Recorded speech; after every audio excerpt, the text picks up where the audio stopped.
Greetings and salutations. This is Rick Couple coming at you from outer space again. Today we're going to talk a little bit about distros and desktop environments, and whether distros really matter or not. Be back with you right after the intro.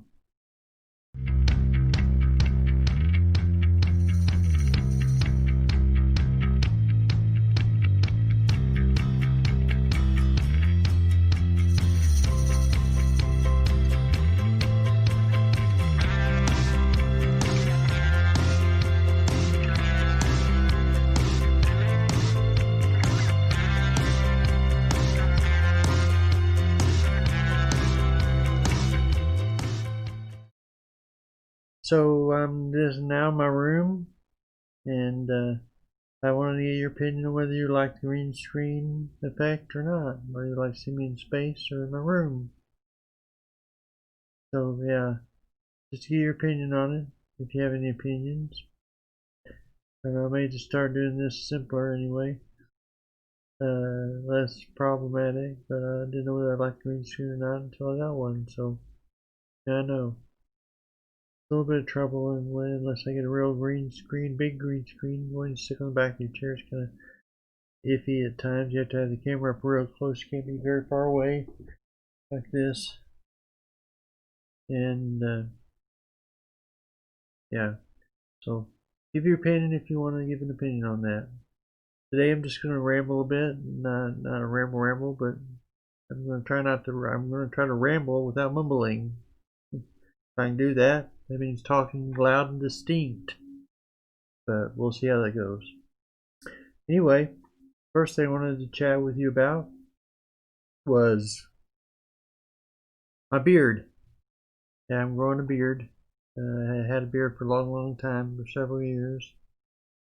I shaved it off a few years ago, and I'm growing it back. I'm seeing how it grows back on. So you probably see me a little rough and straggly for a little while.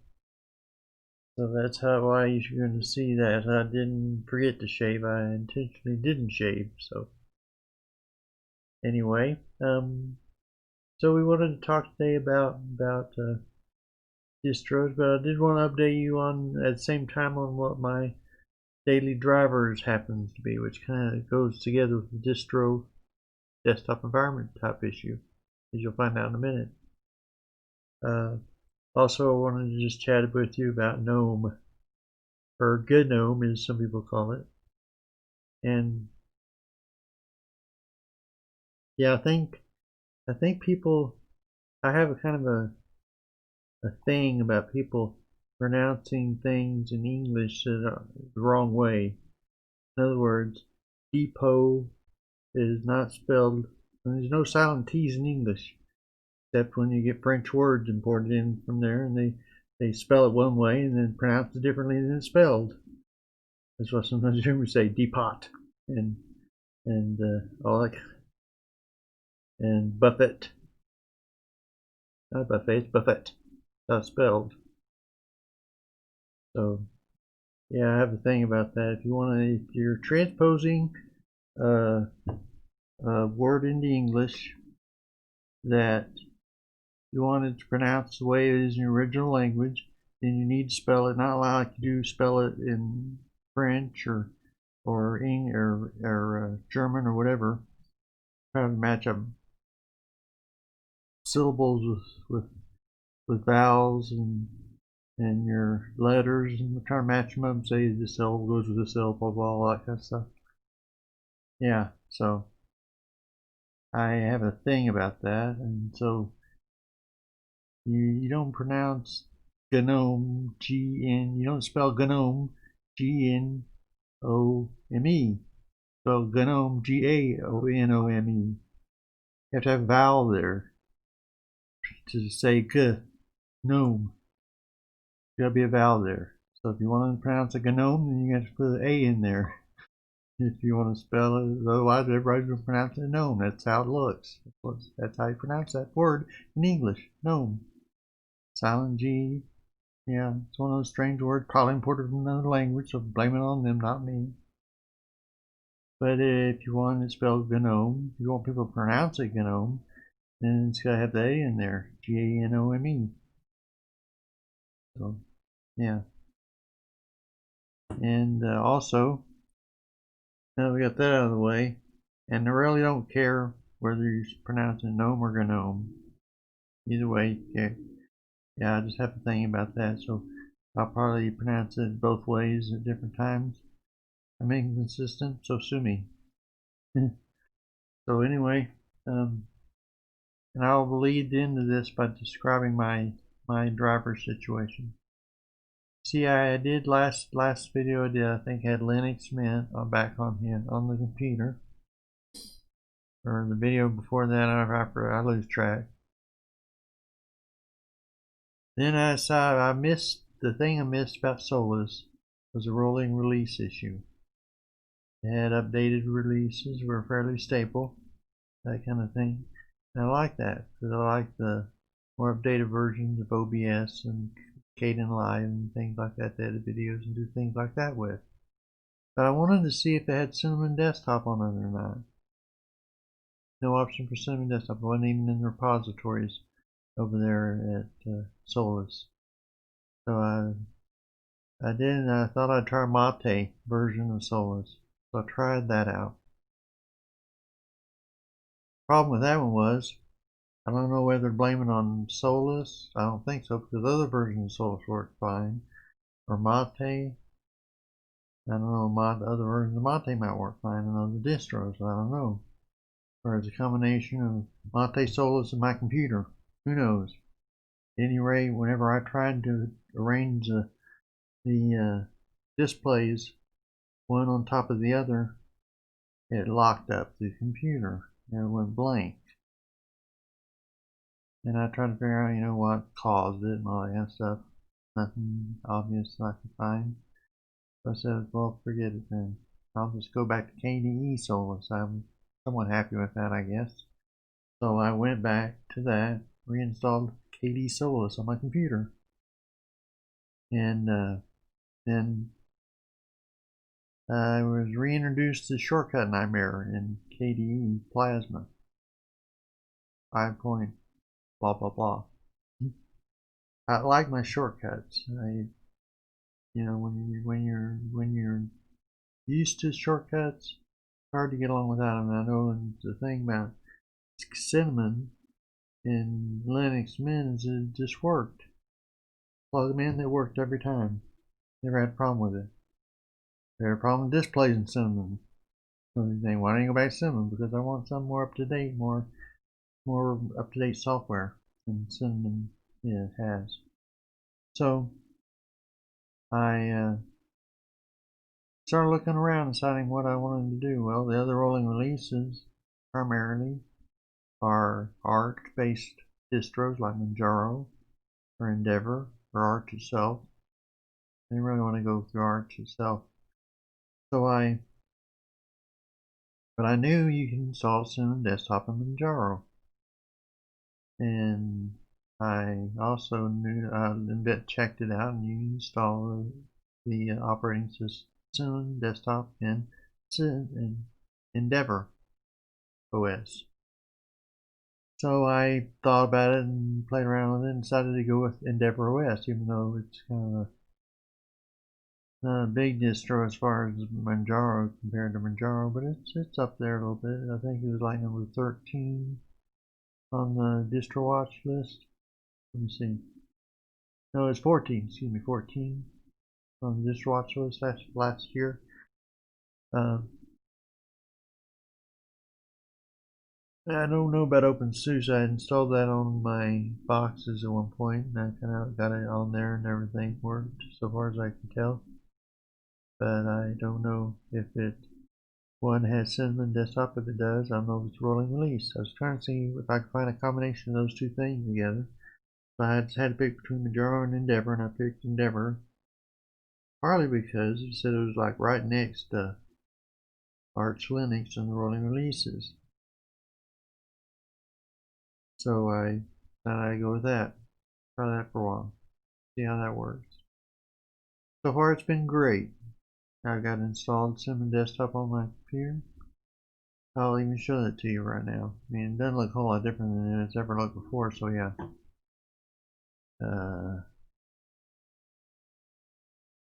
Let's go here. And you see here, here's my Cinnamon desktop. And I set it up. Now, the thing I like about this Cinnamon is that you can just hover over that. You can set it so you can hover over this button here. And then it'll go down. Let me show you. Boink. You just hover over the menu and you can set it by going to. It doesn't come this way default. You have to go in the configuration. You gotta right click on it and go to configure. Button switches right there. Open the menu and I move my mouse over it. Click on that. Boom, you got it. And so that's Cinnamon desktop for you. I got a dip, got it decorated out with all sorts of things. Now I'll explain a little bit more about what happened when I had two problems with Endeavor. One was getting Bluetooth working right.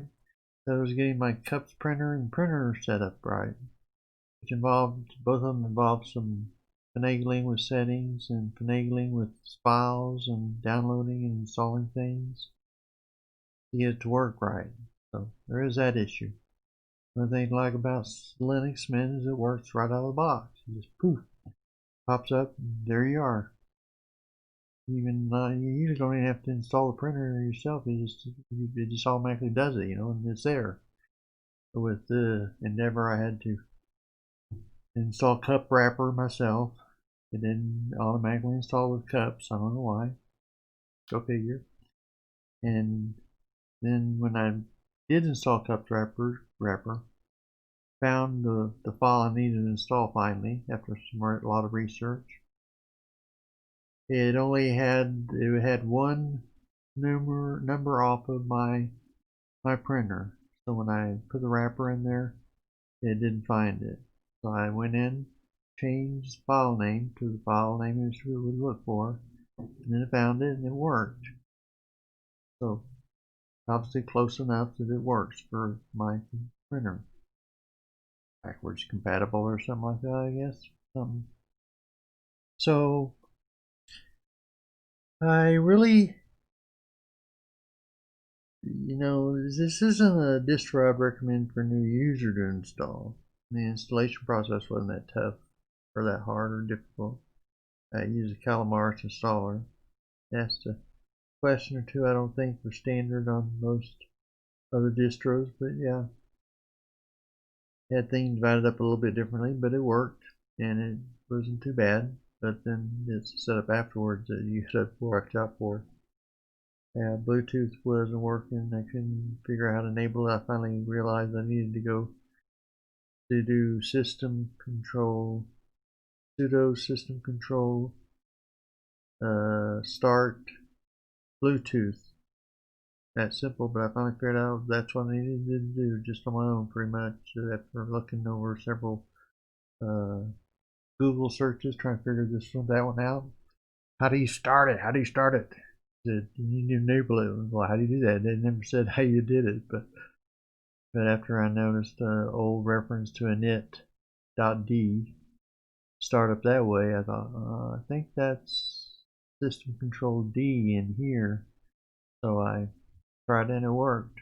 Bluetooth got enabled after that. And I enabled the Bluetooth, and so it boots up that way every time now. And so yeah, those are all the fun things I had to do.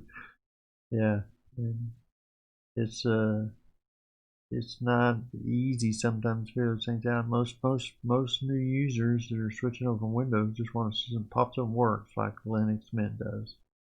They don't have to fool with all these things and go in the terminal and do all this stuff and things like that. They'll be able to pop up and play, read the emails, go to the web, that kind of thing. So I understand that, and that's kind of why I was going through some of these distros to find out which ones worked, which ones didn't, that kind of thing. That's where we get into whether distros matter or not. Chris Cyrus Tech, I think I was saying. Chris Cyrus Tech has his. I've watched several of his videos. I like to enjoy his stuff. But he has this comment on there that I wondered about, where he said distros don't matter. I know what he's getting at. What he's getting at was accurate in that distros don't matter in that how it performs for you. Because you can install any desktop environment you want on most distros, except for Solus. Apparently, they don't have any repositories to install now. If you wanted to build it out from scratch, that'd probably be a difficult thing because they have all those programs to build from scratch. But you could do that if you really wanted to. I'm sure there's a way to install Cinnamon on Solus if you really wanted to do that. Somebody's already packaged it and put it in somewhere, I'm sure. Anyway, but usually you can take any distro you want and put it. I mean, you just saw the desktop on this one. Looks almost like the desktop on Linux Mint. Because Linux Mint uses Cinnamon desktop is what you got here. Except it's not Linux Mint. It's on Endeavor OS, an Arch-based Linux distro. So I wanted to go over where distros can matter, where they don't, and one of the things about distros, so you have to understand distros have a rolling release distro, which is like Arch-based Linux or Solus or some of those other ones like that, and you also have the Debian model, which uses long-term support distros. You can download a link for long-term support or testing, which is more what one distro calls semi-rolling. Not really rolling, but it's semi-rolling. There are newer packages of what you find in the long-term distro. But generally they're almost as stable, but occasionally you might find a package in there that has a problem or something, or a bug, or whatever.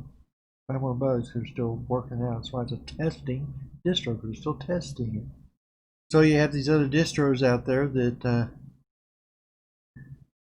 that have all these different versions of testing Debian or long-term support Debian or even beta Debian if you wanted to get into SID. It's like the real raw, fresh out of the box stuff. Sort of like you get on Arch, except I think Arch at least does a 1 or 2 tests on it or something before they stick it out there. I don't know what they do. They just allow people to throw things out there or what? Probably check for viruses, stuff like that or something, I'm sure. Roughly. Yeah, I know their AUR is that way. It's raw stuff anybody can stick in there. So you have to be a little bit careful with AUR, but their repositories are generally pretty safe. But occasionally you'll run into a program there that's about a bug. And so you got all those differences between those two types of, and what you're wanting to have happen, what you want to do in your distro depends a lot on which kind of distro you want. You want to just have something that works pretty much as stable and has no big issues to worry about it crashing your system. Then you want to probably go with the long-term support distro like Debian-based distros, Ubuntu-based distros, things like that. Or do you want the most up-to-date, bleeding edge, as they say, software available for your system to play with? You need to have certain things you can only get through the most updated version of whatever program you want. And you probably want a rolling distro. Some nature. Some rolling distros are more tested than others are. Jar does some testing on the Arch base before they release it. Solus does the same thing. So maybe you won't get exactly the most bleeding edge, but you'll get pretty bleeding edge, I guess. Yeah, it depends on how much you want to bleed. But But if you have your rolling distros and stuff like that, now and plus where it matters is in repositories how dependable they are. Yeah, if you like when I had Sparky Linux and I installed that on my computer, and suddenly out of the blue, I was denied permission to access any of the Sparky Linux repos. Not sure why and how my IP got banned or something. I don't know what happened, but anyway, it happened. Didn't update any of my Sparky repos, any programs that came from Sparky repos. So I had to go to a different distro because of that. So you have those kind of issues. You can have those issues.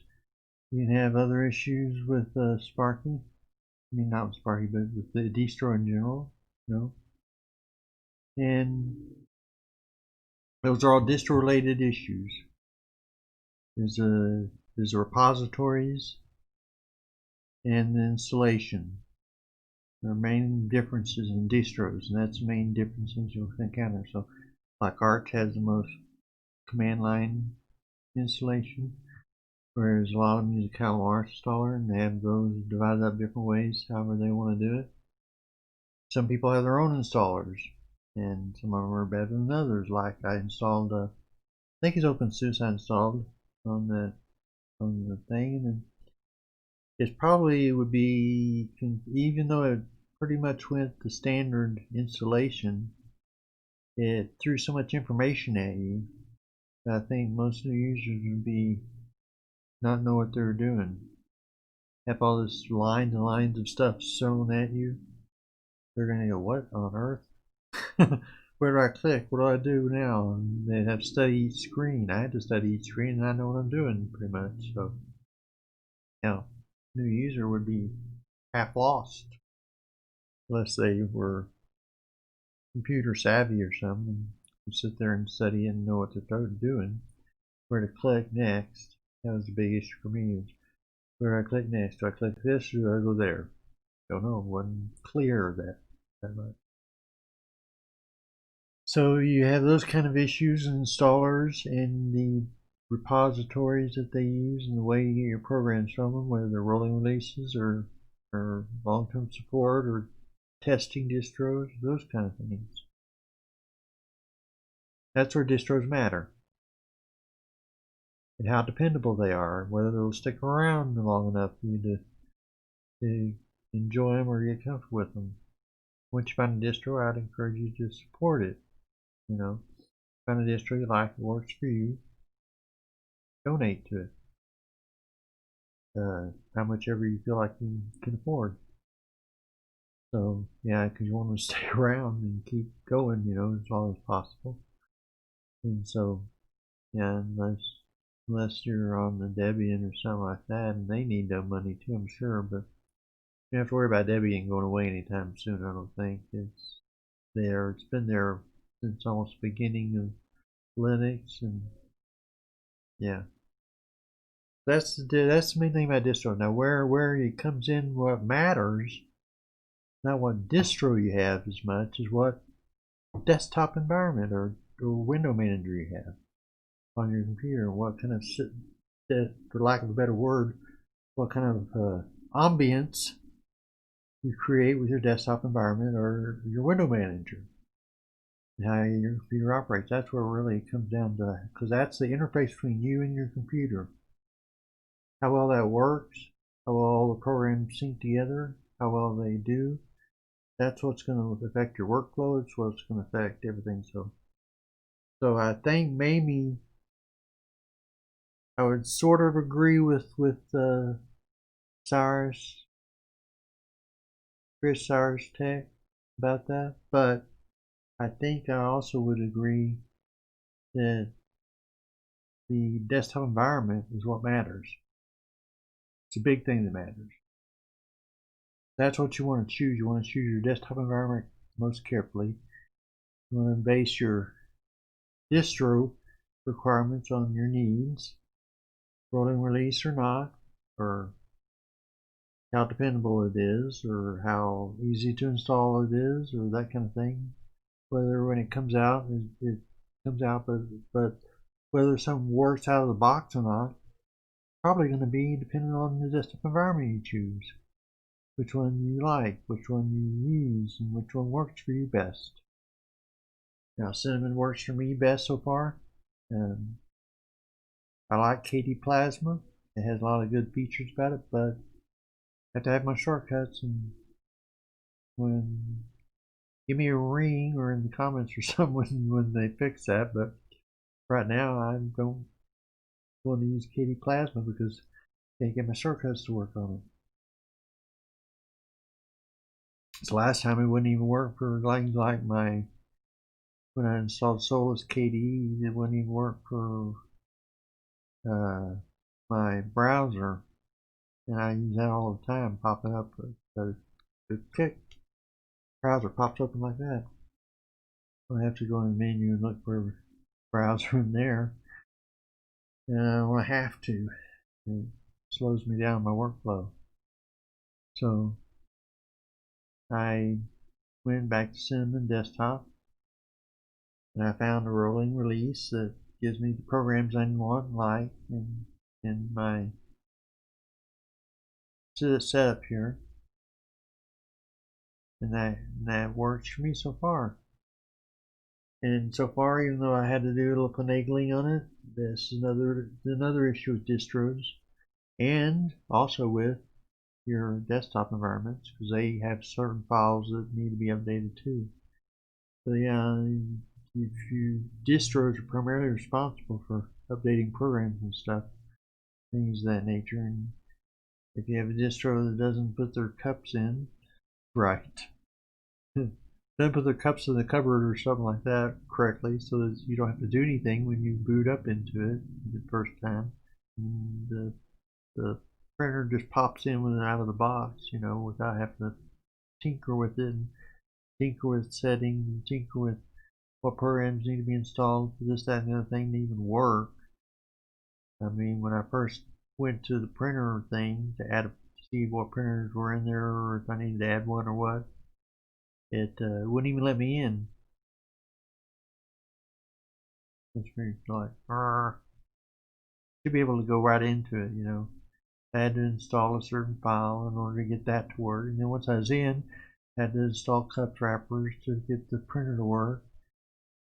It took a long time to figure all that out, but anyway, that's the difference between the distros that work and what ones are good for you.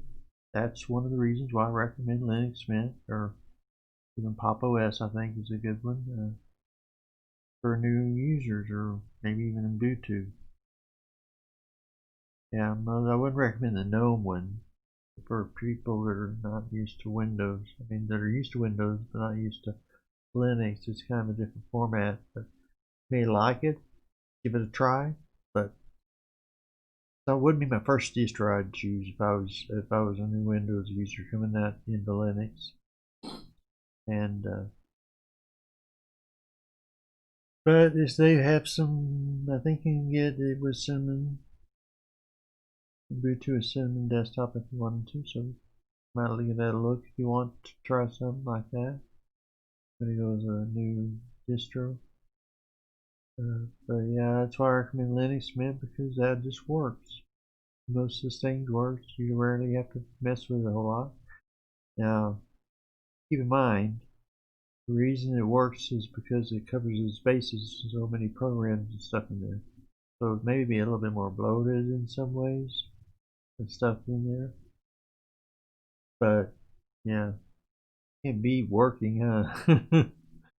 Yeah, and also it may encounter situations with your computer hardware and stuff that it can't deal with. I don't know, but I have not yet encountered it if it does. I've installed it on 2, 3, 4 systems. So that's what I'd tell you to do, is to pick your distro based on what type of releases you want, what kind of repository situation you want, and whether it works for you or not. Then pick your desktop environment based on whether you can get it from that distro very easily, either through installing it or through net install like Debian, or even Endeavor does the same thing where you can do a net install. You install it on the fly, otherwise it installs KFCE desktop environment, which is a pretty good desktop environment too. So that would be one of my recommendations. That's where I think I would fall down on what matters as far as whether distros matter or not. I agree with him that it doesn't matter as much. Let's put it that way, as a lot of people seem to review distros. They don't review desktop environments that often as much or as frequently as you see all these distro reviews, which I've been doing those too. But there you go. What do you think? Leave your notes down in the comments and other issues of that nature. Leave your notes down in the comments and tell me what you think about the distros versus desktop environment type situation. And also, if you like this video and want to see more, click down there, subscribe, and the notification bell if you want to get email notifications. And I'll pop out the videos with your somewhat rambly. Oh yeah, that's the other thing I forgot to tell you about. Some good news, at least from the channel's perspective of this channel, is that I'm no longer working. I'm semi-retired now. Semi I say because I'm still writing books and things like that. And if you're interested at all in science fiction or fantasy, I'd encourage you to go to rlcopple.com, rlcopple.com, and check out the 12 books I have you can buy, science fiction fantasy books. And it also means I'll have more time for this channel. And so I'm going to try and put out one or two. Well, I'm definitely going to attempt to put out one video a week. Now, as soon as I say that, then I don't do it, so I'm not going to say it. Yeah. I don't know why, but it's like every time I set a goal, New Year's goals, same way. That's some reason when I'm expected to do something, then that's when it doesn't happen. So I don't really have taught myself not to make promises I can't keep. So instead of making that promise, I'm just going to tell you they're going to come out when they come out. And so far I've put out about one a week over the past several weeks. This is number 17, I believe. And maybe I'll go to 2 a week, who knows. When I have something to talk about or a distro review or things of that nature, I'm going to be on here. So without further ado, click subscribe and like and all that good stuff down there. Just have yourself a heyday doing that. Also, I got a web page which is in the description with donate button on it if you'd like to support the channel through that means. PayPal, donate button, PayPal, or actually it's a tip button I call it. Tip, as opposed to donate, because it sounds more like what you're doing. You're kind of tipping me for the information I've dished out or anything like that that's been helpful to you, and you want to see the channel continue on, you can tip me. You have a way to do that. So, without further ado, may the Linux Force be with you. Bye.